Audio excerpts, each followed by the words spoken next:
Good morning, everyone, and welcome to day 2 of Reuter's events, Strategic Marketing 2021. Over the past decade, there has been a macro shift in consumer brand relationships, and this has only been accelerated over the past 2 years. Now, more than ever, consumers are seeking a connection with brands in their lives. Brands are now ingrained in culture, and because of that, organizations have a responsibility to that culture in a more profound way than ever before. Not only do our customers want us to engage in the societal issues that they care about, they are demanding it of us. And again, this has only been accelerated in 2021. So when we move into 2022, we are all aware that our ability to align our marketing with the values of our customer will be a key differentiator. Now, over the last yesterday and today, Reuter's event Strategic Marketing 2021 will be bringing together the world's most influential CMOs and marketing leaders to discuss the impact of brands on society, leverage new digital touchpoints, and unleash the opportunities that come with this massive shift in consumer brand relationships. So throughout the event, I encourage you to use Swap Card Q&A, join the live discussions, chat in the chat box, and really just get involved. It's so important in this virtual landscape that we make the effort to interact with each other. We could just have some fun. So please do. We had lots of fun yesterday, and we plan on doing exactly the same thing today. For those of you who are eligible, you can also make use of the networking platform. So set up those meetings, swap virtual business cards, and again, just get involved. And finally, before I pass over to our panel, to our speakers and sponsors, thank you so much for your endless support. Without you, this event would not be possible. So don't forget to check out that virtual expo and drop off your business cards and find out how these incredible companies can help you connect with your customers. So without further ado, I would like to introduce our first panel of day 2 of Strategic Marketing 2021. We are starting with evolving your voice of customer strategy to deliver on your brand promise. So we have Michelle Peluso, the Executive Vice President and Chief Customer Officer for CVS Health, Linda Goldstein, the Executive Vice President of CX and Marketing and the Chief Marketing Officer for CSAA Insurance Group. We have Melissa Grady, the Chief Marketing Officer for Cadillac, for General Motors, and Koppala, the Chief Marketing Officer for SheerID. We're really excited to have you all here. I'm going to hand you over to our moderator, Nicholas Zeisler, who is the principal at Zeisler Consulting. Over to you, Nick. Jazz, thanks. And it's great to see you in the office for a change. Look at you.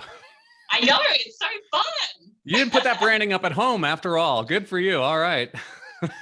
Fantastic. Thanks. And good morning from out here in Colorado. And welcome to the panel. I'd like to just echo Jasmine's offering to everybody who's attending to use that chat box and ask us questions. Keep the interaction interactive and certainly pose your questions to these experts, these tremendous leaders that I have the honor to speak with today. We're going to start off with Sai. Hey, they're out at SheerID. Sai. You work business to business to consumer, more or less, right? Your clients are all business at SheerID, and your services are meant to service your clients' customers. That gives you this fantastic perspective. And as Jazz was just talking about, moving into this new world where we're trying to develop relations with our customers, you get, because of the breadth of your client base, you get to see a lot of different ways that businesses are relating to their customers. Tell us about how you've been able to leverage that and what you've learned from being able to, see the world vicariously through their eyes. That's right, Nick. So I've had the privilege of, working with marketing leaders from brands like Nike, Spotify, or J.Crew on their customer acquisition and loyalty programs. The biggest goal for a lot of the marketing leaders is, okay, how do I get the attention of the consumer? To engage them effectively? How do I create that emotional connection? I know this stat is going around on the social media. They say the goldfish has an attention span of 9 seconds. Apparently, the mobile user is 3 seconds. So so the answer so far has been, over the last 10 years, has been personalization. Hey, I will use any third-party data I can get. I will use cookies. I'll track the user. I'll learn as much as possible, essentially what I call stalking, digital stalking, right? Really. Yeah. So the biggest challenge now a lot of the marketers we face talk with is privacy regulations are coming in. Second is technology platforms are evolving. Google is going away from cookies. Apple iOS 15 already has stopped tracking. So the biggest thing seeing a shift is shifting to investing in more in zero-party data. This is opt-in, self-attested, validated data. Ask the consumer about their interest, about the identity, and that's the foundation of what we think is how brands will start engaging more and more the consumers. Yeah, Sai, when you talk about that, you call it zero-party data, right? That's what I give you voluntarily as a customer. And of course, I'm a military guy, so SheerID has got a record on me, a mile long, probably all the discounts and so forth that I've used your service to get. So it's about leveraging what your customers are actively willing to trying to ping and find information about them, what surreptitiously perhaps you might say, right? That's right. Yeah. Okay. Let's kind of go around the horn there, Linda. What are your thoughts on that? I mean, in an insurance business, we're going to talk about insurance here in a little bit in CSAA particular. But what are your thoughts on that? About people are giving you information, obviously, to be involved with your company and avail themselves of your services in the first place. I think you need to. It's a privilege for people to give you their information. And consumers are demanding more personalized experiences. They're getting smarter. We need to use that data in a respectful way that's not creepy, because the more data you have, and you just don't want to give people know you have it. You have to use it in a way in which it's going to be meaningful to them and adds value to that experience. It can't just be all about you as a company using it. It needs to deliver value back to them in a meaningful and relevant way. So for us, we're using that data to provide them with better services and products in a way in which we're returning value back to the customer. Yeah. I like that appreciation and that approach that they're honoring you with that information. It may be that they're required to give it to you in order for you to do business with them in the first place, but that maybe is a reflection of you being grateful and showing gratitude that they're doing business with you, right, from the get-go, right? Let's talk a little bit about that also with Michelle. Michelle, I was speaking with a colleague of yours, Erin Condon, last week for Reuter's events webinar. She's the VP of Omnichannel there at CVS Health, and I wonder, there's this complication in an organization like yours, right? You've got retail, but you've also got healthcare. And so there's this bridging where you want to best support your customers and you need information in order to do that, right? But you have to construct perhaps some sort of information wall between the two so that HIPAA is respected and so forth. What are your thoughts on that and how you're gaining and leveraging the information that you're able to collect from your customers? Oh, well, thanks. And Erin's fantastic. So glad she had the opportunity to talk to you all. Look, here's the thing, CVS Health, we have over 100 million customers. I mean, I think I also run digital and the digital engineering teams. I think we had over 1 billion digital visits to our properties in the first part of the year. So this is an extraordinarily sort of scaled business, and it is a healthcare business. And a good example of that, to your point about making things simple and omni-channel, is over COVID testing and vaccines, right? We seamlessly scheduled over 34 million people. And by the way, that data is old, to get their vaccines, every one of them going online, scheduling, adding their information, physically going to the store to get their shots, spending 15 minutes with a pharmacist or a nurse while they waited for their information, then coming back home and having a digital experience. So maybe getting text on symptom support, the ability to chat with a pharmacist or a healthcare worker if they were experiencing side effects they were concerned about, alerting them to their next dose, what to expect. So it's a really interesting example, right? And same for testing, where we've tested over 32 million people. That interplay between great digital experience, great physical experience is what our customers expect. So they're more than willing to provide the right information to make those experiences possible. People want to give their information. So when they get there, they're not sitting there trying to figure out their insurance card and the like. So I think when you make something seamless, particularly when you cross channels from online to physical store, even to phone or telehealth, when you make it seamless across channels, when you're clear about the information you're collecting and why, and when you make sure that you're using each channel in a way that adds to the consumer experience, especially for healthcare, to your point, right, where we're very careful about PHI information. I think that's the recipe for success.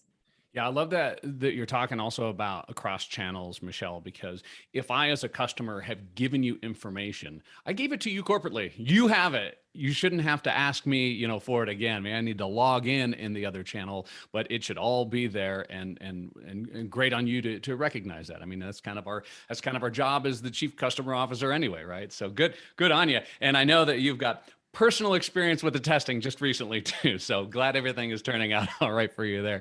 Melissa, let's bring you in about Cadillac as well. And I want to ask you another question, but what are your thoughts on this? There's financing involved, there's trade-ins, and there's legal things with titles and so forth.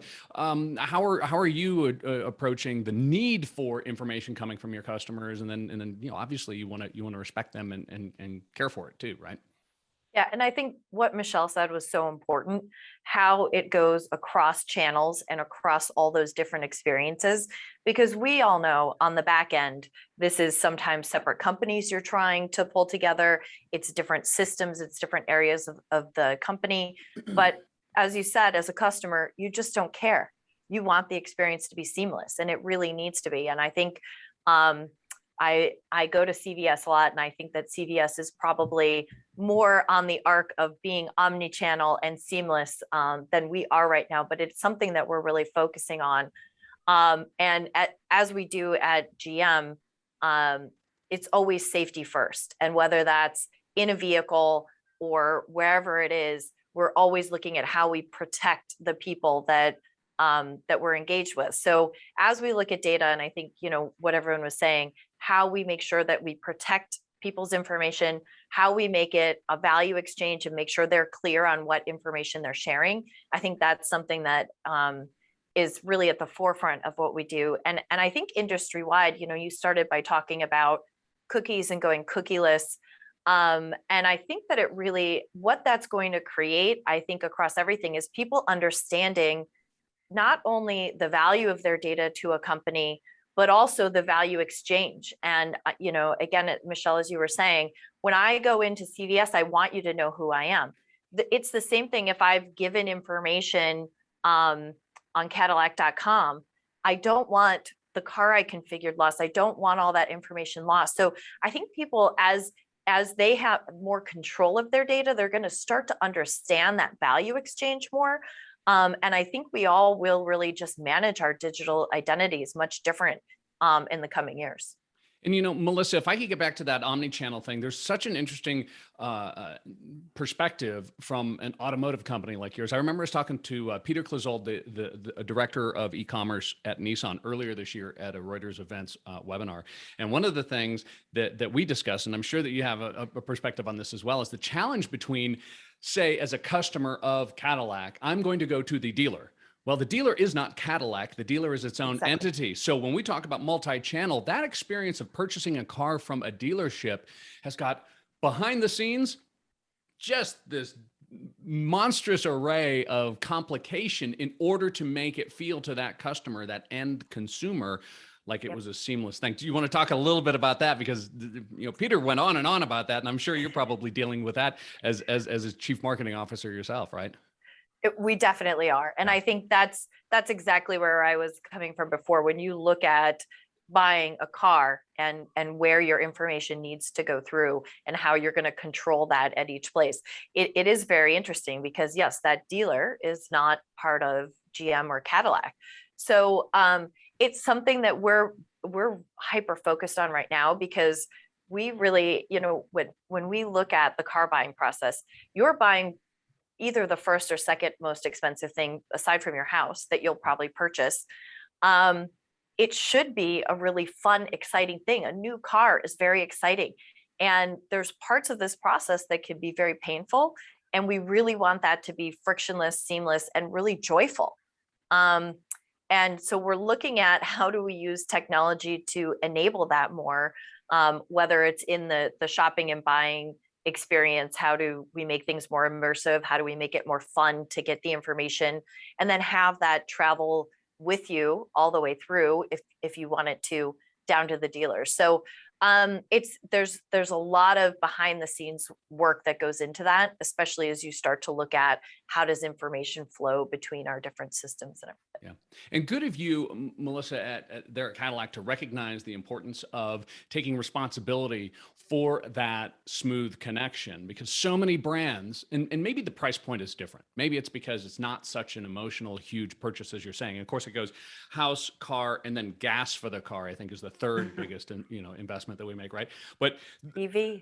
good of you to recognize that, because so many brands will, in an instance like that, maybe not the exact same as with dealers, versus a corporate automotive company, but in ways that they're relating to, with, say, suppliers or with their partners, they will make excuses rather than just say, okay, well, let's solve the problem and make it simpler for the customer, right? So good for you, at Cadillac to be taking that in and internalizing it rather than just saying, yep, that's kind of how it is. There's a weird communication thing. No, solve the communication thing. Good for you. Yeah. So Yeah, I think go ahead. just Yeah. on that though, and what we're talking about today, when your company takes a CX or a customer focus and you start looking at the customer journey, that is an outcome that happens. So if you're, instead of looking at, how is this one product working, how is this experience working, looking at it across the ecosystem from a customer point of view forces you to say, if I'm being honest with myself about what I want to achieve, we need to fix this. And it doesn't matter what the hurdles are. If I'm going to stay true to what I'm saying, I'm going to stay true to, this will work. Yeah. And maybe it's because in the automotive industry, it's so blatant and obvious that there is a journey that it can't be so easily segmented from the customer's perspective that you've gained that. Let's pivot a little bit. The conversation today is about VOC and how we're listening to the no pun intended about driving, but listening to what our customers have to say into how we're delivering on that brand promise. And I love the concept of brand promise. It's at the heart of my practice as a fractional chief customer officer. It's what I implore customer experience practitioners all the time is all of the work that you do in your CX program should be about driving that brand promise. It's more than revenue. It's more than sales. It's more than, the ROI of CX is about driving that brand promise. Michelle, there at at CVS, you're the chief customer officer. It's great to have you here talking about brand promise. How are you leveraging VOC to help improve that alignment? Yeah, well, I love what Linda and Melissa and Sai have been saying too. And here's the thing. This is also now about big scale data and tech and automation. It is, for a company like ours, there's no one customer journey, right? I mean, this is your healthcare insurance with Aetna, it's your pharmacy benefits with Caremark, it's your CVS retail front store experience, your pharmacy experience. We're in long-term care facilities. So what's really critical for us is leveraging scale data. So we embed with Medallia customer feedback all the way through moments of truth and collect tens of millions of customer feedback points every year that we're processing and understanding. We really have to do a couple things with those. One, we have to make sure we're closing the loop with customers who are really frustrated. How do we proactively reach back out to them to solve the issue? They've taken the time to give us the feedback, let's solve it. Second thing is, how do we solve pervasive issues? So we have teams, we're always looking at data. We have pervasive issues that rise to the top that we have teams who work against. And those may be breaks in the customer experience somehow, or they may be, issues or struggles customers are having. And they often cross-channel, they cross businesses. And so it forces people across the organization to work on the things that matter most. But the third thing is really using this data in predictive ways to prevent things in the first place. So for instance, actually, I'm going to use the VA as an example, but something we're starting to pilot because we've been so impressed. We had a team showing us how they were using, as they made their massive turn to being sort of, from where they were in really struggling with sort of ensuring that veterans had the care they need, to being now considered, quite exceptional at that. They do some really innovative and unique things. For instance, they mine all of their VOC for words that might seem like veterans are really struggling mentally, maybe considering suicide, maybe considering violence. It's intelligent text analytics, it's applying AI to a bunch of keyword phrases. and they will reach out proactively within hours if they see some of these triggers. So we're starting to do some of that ourselves, which is really powerful examples of using automation, text analytics, intelligent agents to plow that. We've been using things like chatbots and intelligent agents. I mean, I think we deflected, I don't know, 27, 28 million calls in the past few months, on questions of COVID. So this technology is really critical, but now applying it to what customers are saying to see if someone's really struggling, how can we proactively reach out to help? So I'm super excited about where this field's going, because I think it is applying more scale data, more analytics, more AI to improve the customer experience. And just to close, you asked about how that connects to brand promise. Brand promise is formed every single day with every single experience. So, for us, that's the core, that's the key. How do we ensure that, we're every single time trying to get better, every day waking up, trying to get better. So that's how we think about it. I think you're on mute, Nick. Mute. I got kicked off of Zoom. But I'm back. Sorry about that. I wanted to ask, and apologies if in the couple seconds that I was off that you mentioned this, Michelle, but you're working in partnership with these other organizations, not just the VA, right? But you're in such a way sharing, obviously, HIPAA and all the other rules for sure being respected, but you're finding a way to what I was talking about with Melissa earlier, to sew together that customer experience, even though they're not always with your brand. It still reflects on your brand, right? Right. I mean, for sure, I think all of us belong to a diverse ecosystem. And I think about that in two ways. One, how do we work across our partner base to make sure that, for instance, we do certain things so that when you're searching for care on other sites where you might be looking, you might be checking your symptoms, you might be looking for care, you can immediately book an appointment at a local health hub or a Minute Clinic. So there's all sorts of ways we integrate with other players, and it is a broad ecosystem, there's no doubt. But the second way I think about it is, how do we learn from others? Maybe, people we're not even working with on a regular basis. And the VA is a good example of, we're always bringing in leaders who are doing innovative things in customer experience to help shape us, to help raise the bar for us. It is a moment our CEO has declared, we will be the consumer-centric health company in America. And so we are on with a lot of humility, a journey about constantly improving. Awesome. Well, Michelle, for what it's worth, they've moved the VA clinic here in Denver from in the city to all the way out of the edge of town, all the way out into Aurora. So I will hit CVS for my flu shot in the next week or so, and I'll register it with the VA. So thanks. I want to bring Sai in very easily. yeah. Just walk right in. I don't even know what it's like. I'm so used to the military. You just line up and they give you the shot. But you can go to these. You can apparently go to these retail places and get it too. Who thought, right? Go online, schedule your appointment, get the exact slot you want. Even better. So, Sai, talking about bringing brands together and the influence and the overall ecosystem of an entire customer's journey, crossing between brands. I mean, that's you. That's SheerID, right? I go to Vail Resorts to get my awesome Epic Pass discount, thanks to getting certified and validated through SheerID. How you interact with your clients' customers impacts their brand as well, right? So how do you adjust to that? And what are your lessons been learned on representing, for example, in that instance, Vail Resorts as a partner company? Yeah, so just taking a step back, we work with a variety of B2C companies, and that data you given to Vail Resorts, we are just in there to facilitate the transfer as an independent third party. So our goal is always, we don't store any of the data. The idea always is, okay, you use here the military at that moment in real time, we're paying variety of databases to check your military. If you're military, we tell Vail, hey, you're military, right? So it's all explicit exchange of value. This goes back to what Melissa and Michelle were talking about. Where we're going to is, explicit exchange of value between the brand and the consumer. The consumer is raising their hand and saying, I am happy to give more information about myself for a better product, better offer, better experience. So one of the other so it's as I guess Melissa was talking, it's CX, and what we're seeing a shift also is people have in the last 15 years been overly focused on pure UX, less friction. Don't ask any questions. I'll make assumptions about you. There's still some data you can gather, but I think where we're moving to, in the world of a Stitch Fix and Third Law, people are willing to spend like 30 minutes to talk, give very personal information in exchange for better product. So I think we need to rethink, in terms of user experience.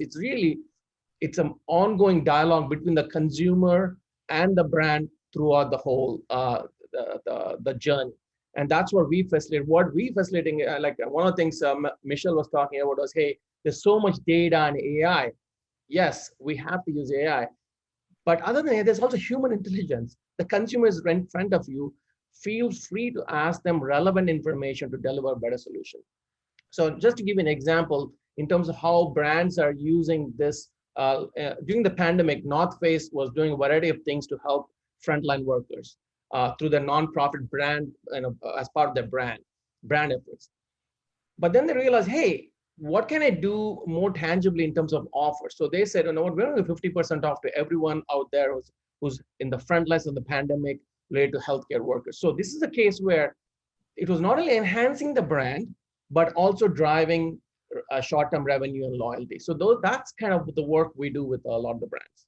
Yeah, I like what you said also there, Sai, about how by not, and I'm going to put words in your mouth here, but I think by not, holding on to that data, by not being the repository for it necessarily, that allows that pass through so that the brands that you work with can retain their brand and not necessarily be like impacting. You want SheerID to be the sort of partner that you work with of your brand that is seamless and you don't really feel it and it kind of passes right through, right? So that I can maintain, as for example, the North Face, I get to maintain my brand and it's not impacted by the partners that I'm using, right?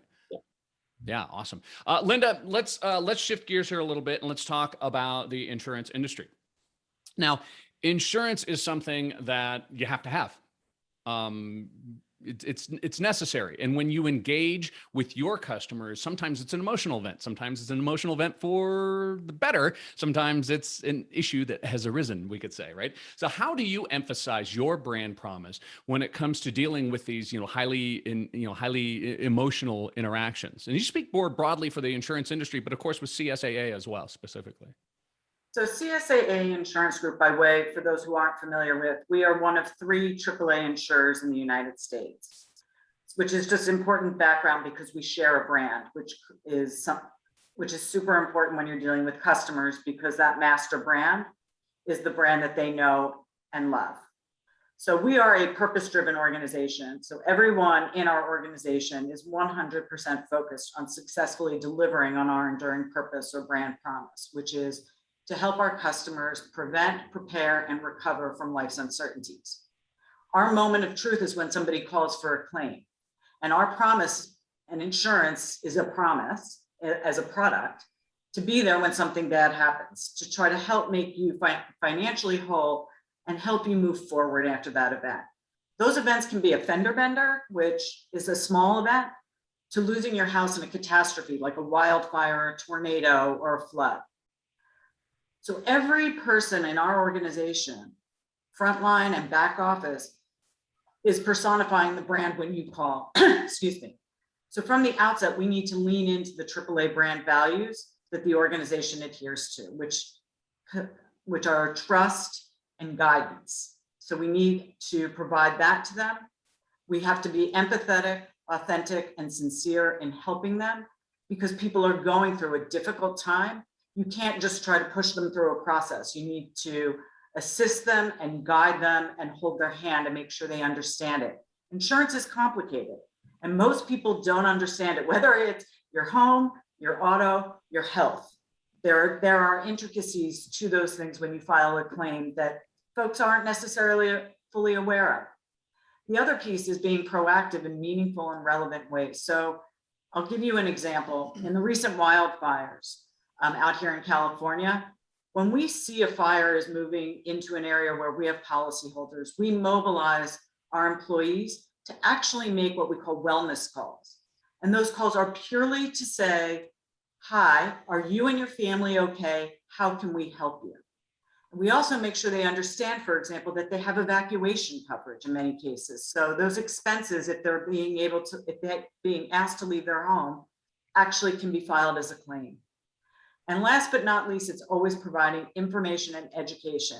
So in advance of an event, making sure folks understand a checklist if you live in, you know, an area that's prone to catastrophes, to make sure you understand what you've got and what coverages you have, or that you may also need that you don't have today. So we lean into the values of the AAA brand, but also delivering on our enduring purpose as an insurance company. You know, Linda, that's great. And I always take the opportunity when I moderate a panel like this and I have folks who are on highly regulated industries like yourself, Linda, and Michelle in the healthcare industry as well. It's such an opportunity for a brand to stand out by making these complicated interactions a little easier and taking that stress on the brand away from the consumer so that he or she doesn't have to deal with that. When I hear you talk about trust and guidance, while CSAA has obviously internalized that and looking for those opportunities to emphasize that brand promise in a tricky situation. Forget the emotion involved. I mean, that's what my first question was the emotion involved? Just filing and qualifying for insurance. There's a lot that goes into that that's complicated. So good on CSAA to recognize that, hey, we have an opportunity to carve out a niche here to make things easier for our customers. Great opportunity. Great choice there. Melissa, let's talk a little bit about that and the brand promise of Cadillac. I mean, it's a luxurious brand and so forth. Are you learning from your voice of customer how best to leverage what they're telling you and how you can improve the things that you're doing? Yeah, I think there's a few things there. When we look at, Cadillac is really about, when we look at our brand promise and our brand purpose and what we represent, our brand purpose is we exist to champion big dreams and bold ambitions. Cadillac really is about the American dream. It's an American icon. And with that, when you look at the history of what Cadillac has represented to so many people, and Cadillac pulls in a lot of mavericks. It's such an interesting, unique, fun brand. The Cadillac is a moment of celebration for them. It's a moment to take a pause and say, I made it here. Here's my Cadillac. We hear that from people a lot. We're trying to bring that into all of the different experiences that we have. How do we make it a celebration? And, I talked about before, things, can be a little painful. They're not frictionless yet. As we flip that to celebration, it's a big deal. And in the moments when we're able to have things be a little bit more fun and a little bit more of a celebration. And the other thing that's really important to us as well, which I think, we've touched on in all the other areas, is meeting people where they want to meet us, being on their terms and not ours. And, I think throughout the pandemic, we all really saw that being ready to meet someone on their terms, automotive was so much in person before. And so having, good digital experiences. We have something called Cadillac Live, which is much like this Zoom, but it's one way. And you basically dial into a showroom of Cadillacs and you can ask questions about any of our vehicles. It's a completely personal one-on-one experience with product specialists who know all about the vehicles. And so I think, and it's fun, right? Because that's really, you want this process to be fun. And that's how we're trying to bring the promise to life. When we see the moments of getting it right, you definitely get the feedback from the customers of, this was great, this was so fun. In those moments when we get it wrong, we definitely hear from the customers that we've gotten it wrong. And those are the things we're really trying to work on and not just fix it. Like we want to fix it. We want to have a world-class customer experience, but we want to make sure that it's fun. Because again, you're buying a car. It's like, it needs to be fun. Yeah. Well, that didn't work out too well for Morty Seinfeld, you'll recall, but it's a total inside joke that nobody's going to appreciate, but if you're a Seinfeld freak like I am, you'll find it funny. But Melissa, when you talk about, this is a great point you bring up, and it might not have been even the one that you meant to bring up, but when you internalize that brand promise, as you were just saying, something like the pandemic and the choice we made as a society to everybody go home and everything's got to be virtual, you were able to make that brand promise real because instead of thinking, this is what we do mechanically, no pun intended, at Cadillac and at GM. You instead internalize, say, this is our brand promise. So how do we make that brand promise real in where we're standing today with what's going on today? You don't have to freak out and wonder about how you're going to solve that because you're thinking more strategically about what your brand promise means to your customers. Okay, well, what does that now mean that these are the limitations, right? Yeah, exactly. I mean, Yeah. I think that's Michelle, let's talk about CVS and your brand promise. Are you leveraging the VOC? I'll put you on the spot here. We didn't prepare this one, but I'll put you on the spot. When you're leveraging your VOC and when you're thinking about what your customers are telling you, are you, or better, I'll presume that you are, and how are you gearing that towards how you interact with your brand promise and how your customers are experiencing your brand promise, rather than just say, for example, we have an NPS or we have a CSAT. Let's dig in a little further about how you're leveraging that VOC specifically to help promote that brand promise. Sure. Well, look, the reality is when you provide great customer experiences, the financial benefits are clear, the brand benefits are clear. So promoters churn less, cost you less, expand more, buy more, manage more prescriptions. We even find that promoters adhere to important medical information better. So whether that's kind of special diet, if it's a certain condition, whether that's for taking your prescriptions, if it's a certain condition, if somebody is happy and satisfied with their experience, their chance of staying on the path to better health is stronger. So there's a lot of reasons that ensuring great customer experience matters to our brand promise. Our stated purpose is to bring our heart to every moment of your health.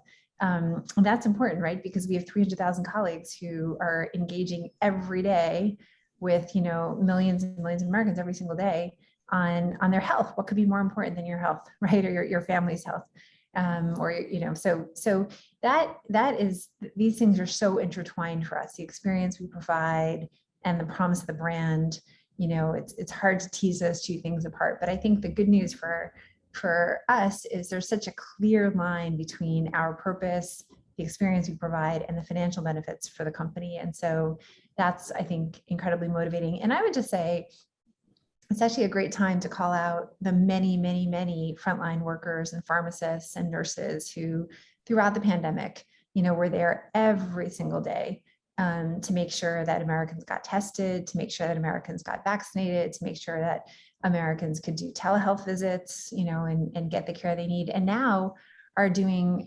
unfortunately, a huge amount in mental health as well. We celebrated, World Mental Health Day the other day for us. We think it's a crisis, not a day.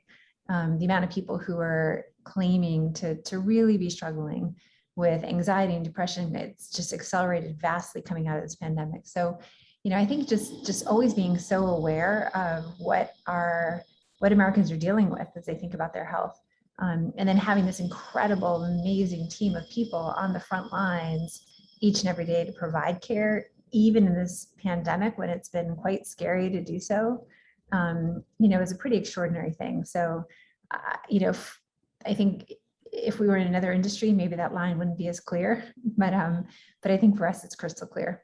Not to take for granted the industry you're in, Michelle, but I like how the embrace of your brand promise, which is obviously to keep and make your customers healthy, that it perpetuates itself. As you're saying that when they trust you and they feel comfortable with you, they're more likely to follow the prescriptions. They're more likely to do things themselves that are keeping them healthy. And here's hoping that they put some of the thanks for that on CVS, and good of you to recognize internally how important your brand promise is to, like I said, perpetuating even itself in secondary and tertiary ways. So that's awesome. What a great story too. Sai, let's talk about that and perpetuation of brand promises. We got a few minutes left here, but I want to hear more now about how it is that you're helping support your client brands perpetuate their brand promise and in ways perhaps that you're hearing from their customers. I mean, I know that you have ways of hearing from your B2B2C consumers. How are you helping your clients in supporting their brand promises that way? Sure. This is all about an ongoing engagement the brands have with the consumers. Now, what happens in most of these cases is the brand knows what they purchased. They may know their address. they may know the name, they know the name. That's about it, right? So it's very difficult to engage on a personalized basis at that level. Just because I bought a pair of pants, I'm not going to wear pants next week. So what brands have realized, if I just know a little bit more about that individual, and what's interesting is in our society today, quite a bit of our identity is wrapped in our profession. So when Target is reaching out to their customer as a teacher and saying that, hey, for back to school, for what you're doing, here's a special offer to you. Or for example, Fox Nation, like, hey, thank you for your service to the military. Military members get free 1-year subscription. What they're doing there is acknowledging your identity, and they're seeing significant improvement in conversion, re-engagement, things like that. So what we help brands do is essentially take their customer information and say, okay, enrich that data essentially to say, oh, here's a better way you can engage with the consumer, all with explicit consent. Yeah, it's similar, I suppose you'd say, to a loyalty program, where it's one thing to just say, oh, here's a a couple things back for buying something. It's another thing to engage with your consumers, with your customers, and say, we know about you, we share this brand promise, us fulfilling it, you wanting it, and here's a way for us to connect even better, right? And Sai, one of the things that you said makes me think of a question that I wanted to ask Linda, which is, in the insurance industry, it's easy to just do your job. Here's what we do. It's a transactional thing. Heaven forbid something happen, but we'll do this, and these are, here are your T's and C's as long as your arm, and this is what we're going to do. But you can listen to your customers, engage with your customers, and your brand promise means something to you and your customers. You can make that relationship and that interaction a lot more meaningful, right? We can, and we do, or we try to at least. Feedback is a gift, and we take getting customer feedback very seriously, and they're proxies for it. You can look at your KPIs of your business and say, are you hitting, in our case, quotes, policies, retention numbers. But what is more important is actually, how is the customer feeling? So we measure things like Net Promoter Score, customer effort score, how easy do we make it for them to do business with us? And we use those as well as other data points to kind of triangulate what does that look like, including call monitoring and listening sessions and all that good stuff. But what we've actually done, which kind of speaks to what Melissa was talking about earlier, is we've really leaned into this notion of the customer experience and owning those journeys. And we've identified 5, and we have journey owners who are responsible, and they've actually leaned in. So we've actually tried to now bring the customer into our process and into our journey so that they have input to help us identify what they need, what they want, what they would wish for, and how they want it done, so that they can tell us where their pain points. And then we work together to identify those solutions using design thinking, lean startup, and agile methodologies to kind of prototype ideas and put them out there to see, do they even like them? Does it really solve their problem, or are we just kind of glossing over it, making it look pretty? So we've really taken that on in the past 2 years, and we've seen a lot of very positive results and a lot of positive feedback. We've been able to improve our business metrics by solving the customer problem. So for us, the customer is always at the beginning, the middle, and the end of our design process of a process or a product. And it has to start with, what is the problem we're solving from their perspective? If we solve their pain point, we will get the business outcomes we desire, but you have to start with the customer. Linda, that warms my heart, because my whole emphasis when it comes to CX is not listening to your customers, it's doing something once you've listened to them, and that's wonderful. As we wrap up, I can't believe it's been almost 45 minutes already, but I want to kind of go around the horn and get everybody's thoughts on this final question, and we'll start with Melissa Grady, Chief Marketing Officer from Cadillac. What do you think is coming next? I mean, as we move into this new world, or this same world, but not going back to the old world anymore, when it comes to VOC and how we tie that into taking action in support of our brand promise? What's next? I think we're in the middle of it right now, but I think we're just going to continue to iterate more and to figure out. I think, Linda, what you were saying, we've done the same thing. We have journey managers now.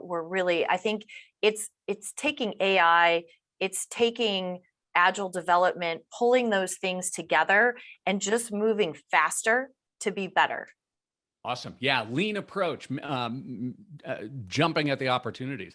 Michelle Peluso, you're an EVP. You're the Chief Customer Officer of CVS Health. What are your thoughts about what's coming next? I think Melissa and Linda and Sai have been saying it well too. Certainly a huge fan of agile and iterative approach. I think predictive. We've started to run models where even if someone hasn't given us feedback, we can predict how likely they are to be happy or unhappy based on other things we know and understand. And I think there's a lot we can now start to do to be predictive and, sort of solving things, getting in front of things. I mean, even some of those examples I gave you from the VA, just really using technology and, prediction in profound ways to get ahead of challenges and ahead of opportunities. We've been, do some things where based on where we think you are likely to be, we can change who's servicing you at the call center. We can escalate you to a certain team based on, what we think your predictive, CSAT or NPS scores. So there's, I think, a lot ahead in that field, and I'm excited. Excellent. Yeah, absolutely, Michelle. Getting out in front of it. Thanks so much. Great point. Linda Goldstein, EVP, CX Marketing, Chief Marketing Officer, doing everything at CSAA Insurance. What are your thoughts on this? What's coming up? You kind of touched on it already, but go ahead. I think Michelle and Melissa have hit the nail on the head. I think it's going to be the marriage of data and technology to deliver simpler, more convenient, more satisfying and personalized experiences to customers. I think the bar is just going to keep getting higher from their perspective. So we need to take all the tools in our toolbox and figure out how we deliver those superior experiences that they want. Yeah, I want to emphasize the personalization too. Probably, Linda, you'd agree. I think that's a great point that you're making there. Sai Koppala is the Chief Marketing Officer, SheerID. Last word to you. I bet it has something to do with partnerships, doesn't it? No, what I would say is, as everyone on the panel has been talking about, brand loyalty is based, the foundation of trust is needed, and that's going to happen increasingly with the explicit exchange of value between the consumer and the brand, and that includes their data. Absolutely. That's a great point that you make as well. Giving something back for that information. And I think it was Melissa who said that the feedback is it's a treasure. You should be grateful for it. Maybe it was Linda that said that. I'm sorry. I've just been so excited. Such a great discussion. Michelle, Sai, Linda, Melissa, and look, Jazz Keys is back. Jazz. Basically on time, I made it. Thank you so much. Thank you, Nick. Thank you to the audience for asking questions and getting involved in the chat. Keep that up. Thank you to our speakers, Michelle, Linda, Melissa, Sai, and our sponsors at SheerID. We really appreciate you getting involved. Do check out their booth. Have a look at the virtual expo. Give out your business cards. Have a look around and again, get involved in the networking side of things. Now, we have a few sessions coming up. So I am going to pass over to that. In a moment, we have Transforming the Consumer Experience in Healthcare with Michelle Peluso. I'm going to be interviewing her for that. We have the Productive Discomfort, How to Provoke a More Human Future with Deloitte. That's Stephen Goldback, Jeff Tuff, Amelia Dunlop, and they will be sharing there for 15 minutes. Then we have the digital acceleration and its impact on consumer brand relationships throughout the pandemic. That's with Vivo and Albana Istrefi from Reuter's Events. And finally, we will then go to a panel discussion, but I'm going to pass over to an interview with myself and Michelle Peluso, and we'll get started on that now.